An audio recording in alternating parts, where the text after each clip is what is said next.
It's Nolan. Now, before we get started, make sure y'all hitting that like button. Make sure y'all sharing it on your respective platforms. Let somebody know what we're doing today. Now, let's get into the show. The kid J Nolan here. Welcome back to another episode of Inside the Industry, your number one source for music, entertainment, commentary, and breakdowns. Hope everybody's doing well out there this evening. Before we get started in this video, because I already know inevitably we're going to get some people that say, man, here goes another Drake video. Typically, it comes from Drake lovers, Drake stans, and nut huggers alike. So I just want to go ahead and challenge you, okay? In the last few days, where were you at when I discussed Glorilla dissing Young Thug and Thug's apology song? Where were you at when I discussed Lil Baby considering retirement? Or Rich Homie Quan's dad talking about where Rich Gang went wrong between the guys? Where were you at when I reacted to Chloe Bailey's new song, Keep Watching?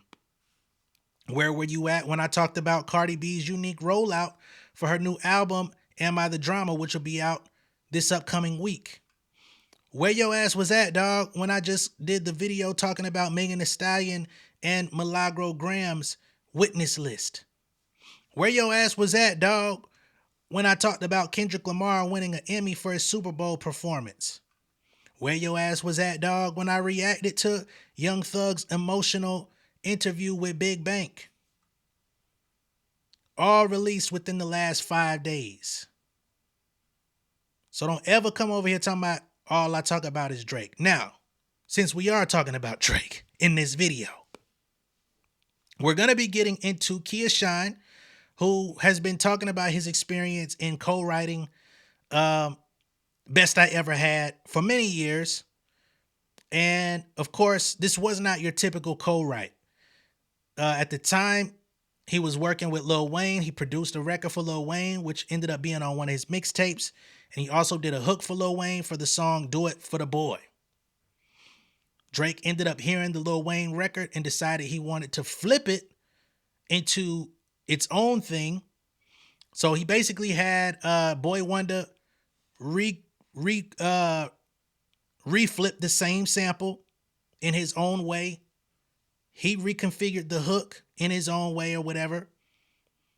And it became a hit, right? Kia Shine then had to make some phone calls to say, yo, what the fuck is going on? Because at the time, well, we'll get to it. There was some interest around that beat that Kia Shine had gave to Lil Wayne, right? Because Wayne didn't actually pay him for it because it was just a mixtape joint. So there was some interest around the beat. And before he could actually solidify the sale, people started on his team was like, yo, why the fuck would you sell the beat before we actually confirm the actual sale?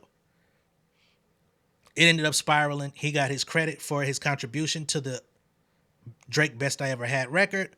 But for whatever reason, once he started getting recognition for his contribution to that record, which were the hook and the original beat idea, which then got reconfigured, he ended up getting pub for it, etc. Drake didn't like it. Drake was mad. Drake and his team decided that they wanted to, try to act like tough guys, I guess.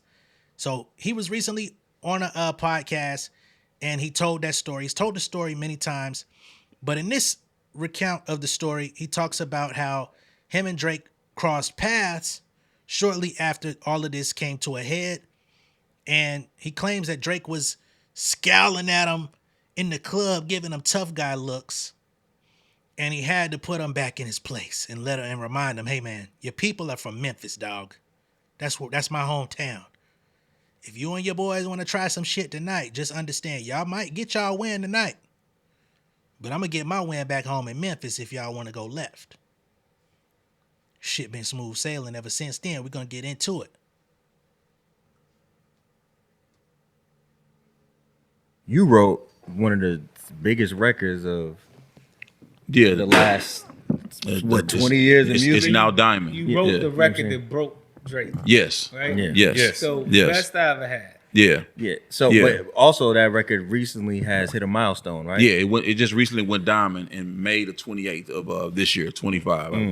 Now I can put Diamond Come on now. writer on my name. You know what I'm saying? Like I have a diamond record. It'd have a diamond song. You know what I'm saying? Like, so when you see that, the credits, and you see Ian Coleman, which is Nakia Coleman, my government, Nakia Shine Coleman.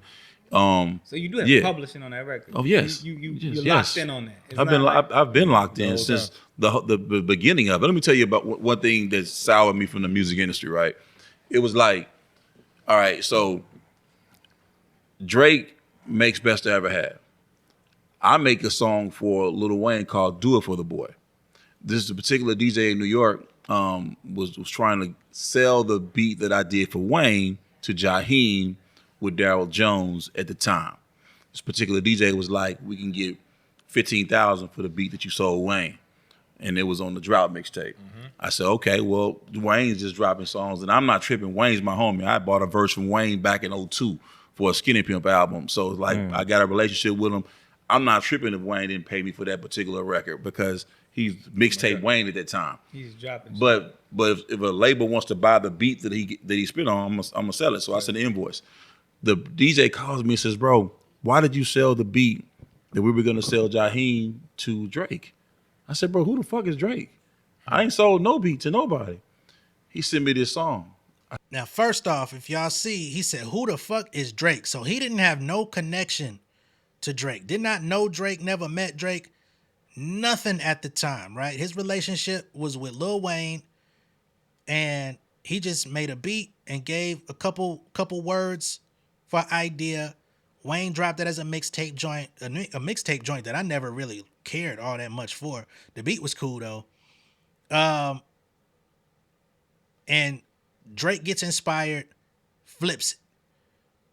And now his manager comes and says, man, why would you sell the beat? He like, I ain't sell the beat to nobody. What we finna do? I thought Jaheim was finna drop 15 bands. All right, let's keep going. I said, oh shit.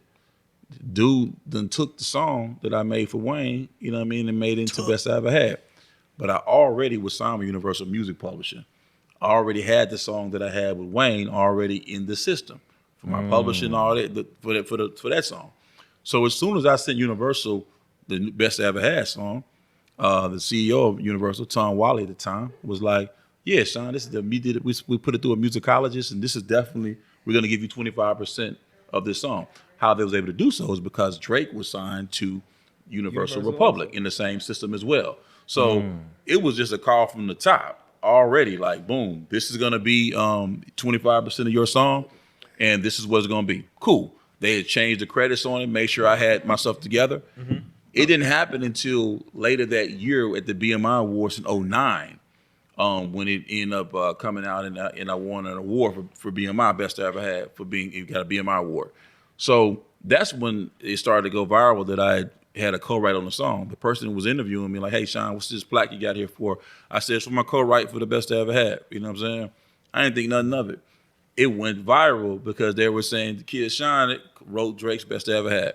So that Drake came out and said, I'm lying about it. And I'm like, well, wait a minute, like, I'm at the BMI Awards and I actually got the actual plaque. So I mean, this is already locked in. I've been knowing this for the whole time this song blowing up. I just didn't tell nobody about it. I just was like, let me just get the check. I ain't tripping. So what did you write? With I Wayne wrote, and we can do it real big, bigger than we ever done. done. I be up on everything. The other niggas never on it. So just do it for the boy. Do it for the boy was the song that I sold Wayne. No, let me stop you right there. This was a hook. Yeah. Yes. And the beat. This was In the first- beat. Yeah. so- Yeah. I did the beat, then boy wanted to sample the same exact. So I do the beat. You a producer, you know. Right. I do the beat. He chopped the master. He take the master and do the same beat. You know what I'm Right. saying? And flip it. You know what I'm saying? Like, And take the hook. and take the hook. Now, the beat is not the exact same. It was flipped a little bit differently, but the elements are there. So I'm like, okay, damn, like, so y'all just pretty much was Made a remake. You made a remake of my original song for Wayne. I'm not tripping, but I am going to get I had already had my credit. Universal had already made sure I got my 25%. It ended up being 25% of the song. They gave Wayne 12.5 and they gave me 12.5. Also, Wayne got a piece also. Because it was from the original 'Cause he song. wrote- Because he wrote on the original song. Split that. Yeah, so we split the splits. It was no problem at all. Yeah. So by the time it come out, I'm like, okay, cool. But that was a situation where he said out loud, and it was like, okay, this dude said out loud, I've got the credits are out there. It's clearly I won awards for that song in 2009, 2010, and 2011. Then it was nominated for a Grammy the next year. I'm out there at the Grammy Awards for the thing. So it was like he never retracted his statement.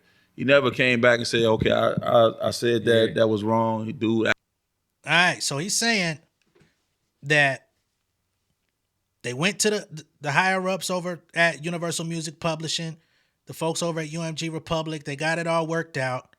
Him and Wayne split 25% of the publishing for Best I Ever Had. He got 12.5% apiece. He won a BMI Writer of the Year award for his contribution to that song because Drake interpolated the lyrics that he had given Wayne, and it was also an interpolation of the beat from Wayne, right? And because he had writing credit on the Wayne record and producer credit on the Wayne record, they both were locked in together, as in him and Wayne. So when he gets the award and he talks about the situation, Drake gets mad. Drake comes out and says, that nigga's lying. But BMI, if y'all know anything about BMI is the organization in which all the registrations take place. They wouldn't have given him a fucking award if he wasn't in on the publishing. They're the ones who actually receive the publishing splits. Registration. They ain't gonna lie. Right? So Kia Shine is like, bruh, it's all there. Everything gets worked out. But for whatever reason, Drake has never cleared up the narrative that he lied. He just let it be to where his fans have attacked Kia Shine for many years and said you're a lying ass nigga when it's already there. Why would they give him an award if he's in on the publishing? Actually does have credit on that record. So people were coming at me like I'm doing something wrong. Like I'm like, well, why would you come out and say that? What the fuck you mean? Why would I let someone? You just asked a question first of all. Yeah, You wouldn't even come in. Yeah, I wouldn't even come. This was clout chasing and nothing. it never was cloud chasing because you gotta think the song had been. I got this shit squared away in January of 2009. The song had been playing a whole year. I just been like, okay, yeah, I'm just gonna collect. You know what I'm saying? I ain't tripping. It's already squared away. I came to the thing. I won my award. You know what I mean? Like my name wouldn't even been on the award if I wouldn't have. Like my credit was already situated. So it was like, yeah. So it was like that kind of made me sour on the game because it was like, all right, y'all could love an artist so much of what they doing right now that you completely are oblivious of someone who has been. I've been in this game for forever, and I'm like, yo, I'm telling you exactly what is going on. This is what it is. So you let this man tell you I'm lying, and y'all believe this dude? Of course. Okay. Do you think? I'm not sure. I'm just asking a question. Do you think that he might not have known you wrote it? Like he just copying Wayne shit? Like, because you know sometimes artists do. Yes, that. Like you might say some ill shit. I'm like, niggas borrow a line. Yeah. Like I'll just watch Jada and Fat Joe go back about the Southpaw shit. line. Right? Yeah. That was Jada's line. Of course. But Fat Joe used it paying homage on Make It Rain. Yeah. And when Ari Spears came up there, he was like, yo, Fat Joe, one of the illest lines you ever said was, learn to switch your game up and go Southpaw. And Jada's like, that's my line. Right? Yeah, I saw that. So do you think that it was just like him, he's thinking he's taking it from Wayne? No doubt. And so when you come out and say, I wrote that, he's like, I don't know what you're talking about. I've said that exact thing. Yes, I said when I went on Angela Lee's show at the time, I was like, he just don't know. You know what I'm saying? Like he just wasn't aware. Right. It just wasn't clear. You know what I'm saying? So, but that still doesn't stop his fans and the people who love him. at some point you gotta clear it up. You know what I'm saying? You got that still don't stop them people coming and saying that I'm like I'm capping. I'm like, you know what I mean? But at that point, it's like that's when I started to be like, well, I don't have to be liked. I'm cool with not being liked. I have to understand that it's sometimes if you want to be liked by everybody, you might want to make ice cream or something or do something like that. But it's like this is just not a situation where I'm going to have to prove it. I'm fine with being the villain in the story or whatever. I have no problem with that because my children come first. I lay down with my wife and my kids, you know what I'm saying? So I have to make sure that they're covered. So there's no way I'm going to have to let anyone take anything from me that is rightfully mine. I like this part of the interview, you know, because a lot of people in this industry, they get taken advantage of, they get slapped, they get stomped, they get thrown to the side because they never stand up for themselves. They don't know how to fight in the industry. Not about how to fight on the street or how to duke it out, slug it out, thug it out on some other shit, but how to protect themselves, how to defend themselves in the industry and stand on actual business. Niggas talk about standing on business all the time, but Kia Shine is somebody who literally said, nigga, I'm standing on business, homie. I did the record for Wayne. You loved it that much. Awesome. Do what you want with it, but I still got to get mine. You're not going to cut me out. When I'm the one that did the song, Wayne laid it down. Wayne came up with some lyrics on that bitch. Salute to him for his part. But I got parts on that shit too, homie, and you're not going to cut me out. You're not going to silence me because we supposed to be doing business. If you didn't know who produced the beat or who gave Wayne whatever, talk to your boss. You know what I'm saying? Like, hey man, did he really do that? Like, that never happened? That conversation never happened behind the scenes before you come out and say the nigga lied? You don't want to go back and say, yo, Wayne, what you know about this dude? Oh, he did this? Oh, okay. Thank you for educating me. Thank you for letting me know. You know what I'm saying? Because I thought this nigga was just a random motherfucker just tripping, which he couldn't have been. Kia Shine was already on before Drake. Already had hit records before Drake, but people get caught up in the recency bias, hip hop, young man sport, as they try to say. Kia Shine, his time kind of came and went. So people didn't feel like he was valid no more. Valid enough to still be getting paid off that bit today. Now that it's diamond. And I have to do that. So I'm sorry that if you were offended by that or if that makes you feel some sort of way. But if you know the business of the music publishing thing, anyone who has a sample on your song and you're sampling them and you're doing that, they're gonna get a credit for that particular song. So it was a little music business 101, but it's also just kind of just kind of like made me look at the game a little bit like, okay, so fast forward to now, well, the record is now diamond. And I'm so thankful that it's diamond, and I'm still eating off the record, and and I was able to. That was a blessing for me. That whole record was a blessing for me. But now you see with Drake and Kendrick and these things come on, and it's like you see that he's repeatedly doing sampling and taking things from other individuals and stuff like that. Yeah. But it was repeatedly taking and sampling niggas, as he says. Big Baby Drum. It was the first one, and I was a. He was a trendsetter. I was like, is this what it was? The ill shit is sometimes they know, sometimes they don't. Sometimes it's like you go to the studio, it's a bunch of motherfuckers there, right? For a lot of these artists, and this guy's giving an idea, this guy's giving an idea, and you're taking this idea, you don't thinking know. this idea is original, right? Yeah. And he got it from somebody else. And he got it from somebody else, yeah. And he's got, I don't know, I didn't take that, and it's like, yo, listen, the first time, exactly the first time I heard Best I Ever Had, I originally thought of the Wayne. I knew, I was like, Wayne already said this, and they were going crazy. I'm like, but he got this from Wayne. They're like, no, he didn't. This is because he was the new. They didn't want to hear that. It was. But now it's like Kendrick comes out and exposes all these things or whatever, and that's when I let like God fight my battles, man. I have nothing to prove. So what is your relationship like with Drake and Yo Gotti? Yeah, I don't have a relationship with Drake. Like, here's the story. So 2010, the song was nominated for a Grammy. All right. A friend of mine's in LA. He says, bro, it's a spot you need to go to on Sundays. It's popping. I had, all right, cool. We go to the spot. I had no idea that this was going to be Drake's Grammy party. You know what I'm saying? So we go into this Drake Grammy party, right? I'm not even knowing it now. I'm just coming into the door. I'm walking right to where the ops is at the time. You know what I mean? And not even knowing it because he just happened to rent the club out for his Grammy party. So I go in there, and I see this dude. He's standing with these dudes up top, and you know how Drake be when he's trying to be that hard look he be doing. So he was doing that or whatever, bro. That's the part I don't understand. That's the part. So he's looking down in the club, trying to mean mug. We don't know you to ever be no tough nigga, man. But you mean mugging with your homies and doing all this? Come on, man. But you supposed to be, and especially at that time, he was promoting that he was this he was the antithesis of the tough guy in rap, and that's why people were embracing him. Everybody was trying to act like he was the first nigga to ever rap and sing on a record before, when there had been 20 years of hip hop records merging rapping and singing from multiple artists.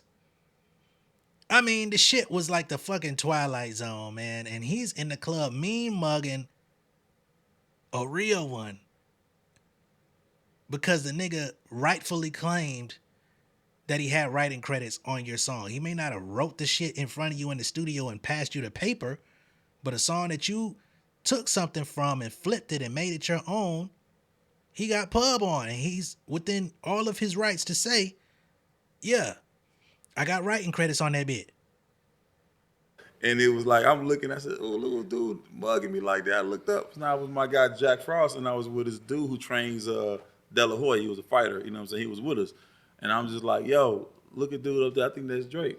So I said, man, so I grabbed this little bottle, right? I don't know who table it was. It was an empty bottle. I just grabbed a bottle. I was just like, all right, just hold the bottle. While I'm walking, while he's doing this, looking at me, he's standing on top of the furniture, this hand comes out of nowhere. It's Wayne. You know what I'm saying? I'm like, Wayne dapped me up. Why Wayne dapping me up, right? The security who's noticing Drake is looking at me snarling, he's on the way making a beeline to me. But the security dude is confused when he sees Wayne hug me. So Wayne McMahon hugged me, whatever, like it's love. So now the security is like, he's kind of confused. So he's looking back at Wayne and all that, or Drake or whatever. I'm walking over to the bar. I get to the bar. This dude comes to me, he says, what's up, blood? What you buying? I said, man, I don't buy nothing, bro. I'm kinfolk, bro. It's our family. You know what I'm saying? He said, my boy said he got a problem with him. I said, well, tell your boy to come talk to me. Drummer Boy was there that night. Drummer Boy said, yo, Sean, he had the Money to Blow song out with Drake at the time. He was like, bro, hey, man, Drake want to talk to you, bro. But, you know what I'm saying? I'm a, you know, we going to, you know, I'm with you, bro. We going to just speak, you know what I'm saying, or whatever. I said, bro, it's cool. 145 club letting out in L.A., you know what I'm saying? I have to go back past the booth to get out the door anyway. Drake booth right there. So here we go. So I'm walking out, you know what I mean? And Drake come over, whatever, and he like, bro, what you tell people I wrote the song for like that? You know what I'm saying? Like, now Drake is, I don't know, maybe 5'10", something like that. I'm 6'5", 6'6". So it's like when dude I think Drake is about 6'1" or 6 feet, something like that. who's saying it, whatever, I'm like, I approach him. Like I just stand up like, hey bro, look, man, your daddy is a Graham. You a Graham, and y'all Grahams live in Memphis. These dudes around you that's like all trying to be rah-rah, these folks will rob you. I'm just keeping it real with you. I was cleanly shaved. I said, bro, I just look like, I forget how old I was at the time, but I said my age. I said, bro, I don't know what age I was at the time, but I'm like, bro, I'm OG, bro. I just look like this. I said, bro, but let me tell you something. Whatever happens in this club tonight, if you had a wins tonight, the Grahams live in Memphis. Your dad being on Beale Street, bro, I know your peoples. You know what I'm saying? So let's talk about this and let's not make this a situation, because I'm going back to Memphis and I'm gonna have the wins there. You know what I'm saying? And that's exactly what I said, bro. So I said, let's just keep it respectable in here. You know what I'm saying? Because it's clearly a misunderstanding. But I'm not finna be, you know what I mean? It's not finna. What'd he say? And then it was like Mac. So hold on, we're gonna get to that. So while niggas is trying to figure it out, McMahon and them trying to let them speak, other niggas is trying to get active, which probably would have led to Kia Shine getting jumped at this party because he's outnumbered. He walked into Drake's Grammy party celebration without even knowing it was his party, because he just got the address and the location. Somebody said you should pull up.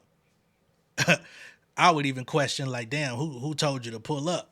Because maybe they was trying to line you up.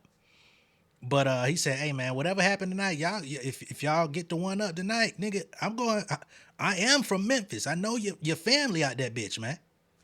So you might want to think before y'all play this game. Y'all jump me, I'm gonna be jumping something else when I get back home. McMahon was pushing, because the dudes was like, my dude's right here, my dude's right here.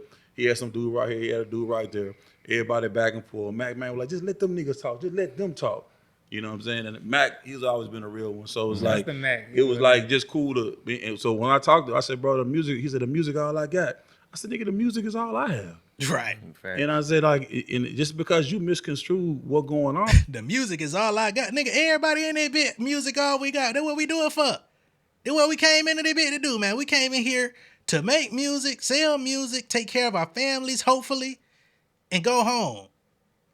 What the fuck make you think that your musical aspirations and hopes are more valid or valuable than mine? Nigga, you pulled from something I did, not the other way around.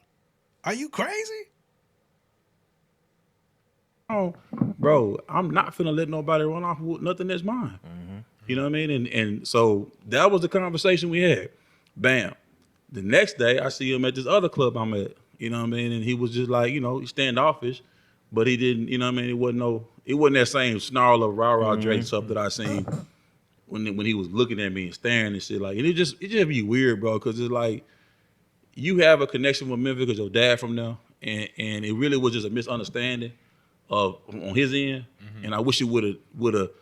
I just wish it, because we probably could have made some dope music together. You know what I'm saying? Really made some dope shit together. But you know, at the end of the day, I don't really have a relationship with him. But I'm still thankful that record went diamond, and I still eat off that record. And that check was the best I ever had. You know what I'm saying? So, at the end of the day, you know what I'm saying? Like, you know, I be appreciative. I be appreciative. Nigga said that check was the best I ever had. Ain't that about a bitch? All right, man. So that is Kia Shine telling his Drake story about Best I Ever Had and the writing credits that he got on it that Drake has, you know, he hasn't talked about it since. But at the time, he claimed homie was lying and never cleared it up. So again, Drake fans still be attacking this man, harassing that man, talking shit to him, saying he's a liar, he's cap. You still talking about this? Well, it comes up whenever he does an interview or something. People ask him about it. What are you supposed to say? No comment. I don't talk about that no more. Why? It's part of my story. But I just find it interesting that people that like dude so much, they be so up in arms about other people that speak about him. They're like, well, if you don't like him, why do you talk about him? Or if he did this and what? If you don't want to hear it, why would you go entertain it? Go listen to the nigga music. Go do something productive with your day. Go fucking clock in at work. Put the fries in the bag, bitch. There's so many other options. But you show up to the conversation just to piss your own pants, go home, and then you want to come back with your pissy pants still on and talk to somebody. Like, man, get the fuck out of here, dog. When that nigga said for all the dogs, he wasn't talking about you pissing on yourself. But let's go ahead and settle this once and for all, because the paperwork don't lie. We're here on Song View. You can see this is the listing for Best I Ever Had by Drake. Who do you see? You see Carter Dwayne Carter. That's Lil Wayne. We see Nakia S. Coleman, Kia Shine. He said his name in the video. You see Aubrey Drake Graham. You see Anne Marie Hamilton, Dan Hamilton. I'm guessing that's probably from the sample. And Matthew Jehu Samuels. And Matthew Samuels is Boy Wonder. All right. So the credits are there. So we can settle that once and for all, man. The niggas right here on this motherfucker. So wasn't no cap in his rap. Let me know what y'all think of all this down below in the comments. Be sure to like and share this video. If this is your first time seeing me on YouTube, go ahead and subscribe to the channel. Become an insider. I will catch y'all on the next one. Y'all be good out there. Peace. Ain't no way to stop it when a nigga poppin'. Pull up, start a problem, I got plenty options. Homies from the project, we the trending topic. I got bennies in my wallet, fuck your all I got is all I could get. Flooded the knowledge, I flooded my wrist. Tell me I rap for the glamour and glitz. Got in my shit, now they ran me on list. Filling my pocket, I'm taking a trip. Call me a genie, I'm filling my wish. When it come down to me and get in my bag, I gotta get it, I pay for the lift. I got a baby, we coming legit. Roll with the big dogs. I need my cut like fit now. Buddy got shot like Sam Cobb. Married to the game like in-laws. Do what I please, move with the breeze. Fly to Belize, shot Really, she love me, she coming to tease. Ready the haters, we cutting the weeds. Give me my space, oh man. Got me a taste, oh man. Flooded the face, I'm running a race. I cover the bases, all down. Nigga, don't try me, I'm on my square. Cardiac diamonds, I want me a pill. Treat all this money like I got a meal. Everything closer than it might appear, yo. Bitch, I got my mask on now. Watch your germs here. I've been getting paid since the first time on my third tip. Popping on the net, fuck a local, I got turf here. Fucking with the squad, we gon' put y'all in some merch, yeah.